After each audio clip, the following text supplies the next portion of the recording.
sees you when you're sleeping.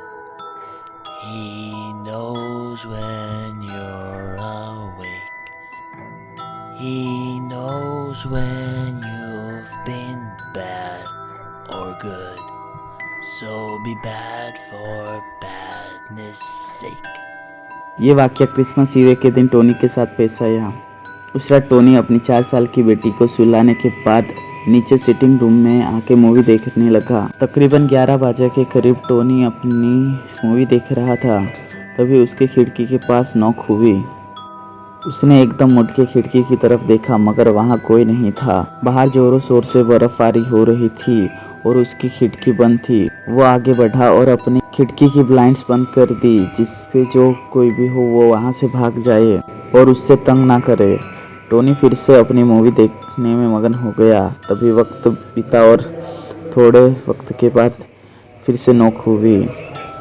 इस बार Tony थोड़ा घबरा गया और सोचने लगा कि इतनी रात में इस वक्त कौन हो सकता है। इतनी रात को इतनी ठंड में बाहर कोई बच्चे भी नहीं हो सकते जो ये शरारत करे, मगर ये सोचकर किसी को मदद की ज़रूरत होगी, ये सोच के टोनी ने बाहर खिड़की खोली और ये उसकी सबसे बड़ी गलती थी।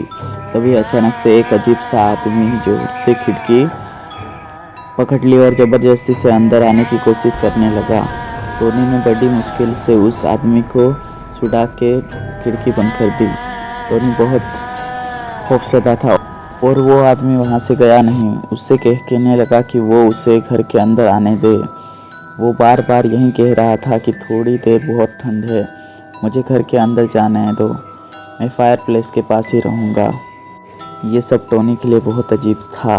टोनी ने फ़ौरन आदमी को कहा कि तुम यहाँ से चले जाओ, वरना मैं पुलिस को कॉल कर दूँगा। उस आदमी के वहाँ से जाने के थोड़ी देर बाद टोनी ने खिड़की के पास जाके देखा तो वो आदमी वहाँ से चला गया था। वो आदमी वहाँ नहीं था। टोनी ने सुकून की सांस ली और दोबारा अपनी मूवी देखने लगा, जो कि बस अब ख़त्म ही होने वाली थी। करीब 15 मिनट के बाद टोनी की बेटी नींद से उठ के नीचे कमरे में आ गई। टोनी ने हैरान होकर उसकी तरफ देखा और पूछा कि वो नींद से उठ के क्यों आ गई। तभी उसकी बेटी उससे बोलती है कि डैडी, वो सेंटा मेरी खिड़की के पास आए हैं और मुझे सेंटा खिड़की खोलने के लिए बोल रहे हैं। जैसे ही टोनी ने ये सुना तो वो हैरान हो गया और अपनी बेटी के कमरे में भाग के जाने लगा। उस कारण से टोनी बहुत घबरा गया और उस रात वो अपनी बेटी के साथ ही सोया। उसने सुकून की सांस ली जब उसकी बेटी ने वो खिड़की नहीं खोली, वरना वो आदमी उनके साथ कुछ भी कर सकता था। आप लोगों की क्रिसमस कैसी रही? आई होप आप लोगों की क्रिसमस भी अच्छी रही होगी। इस स्टोरी से हमें ये सीखने को मिलता है कि हर अनजान आदमी मदद के लिए नहीं आता। वीडियो अच्छी लगी हो तो लाइक, शेयर और सब्सक्राइब करें। Thank you.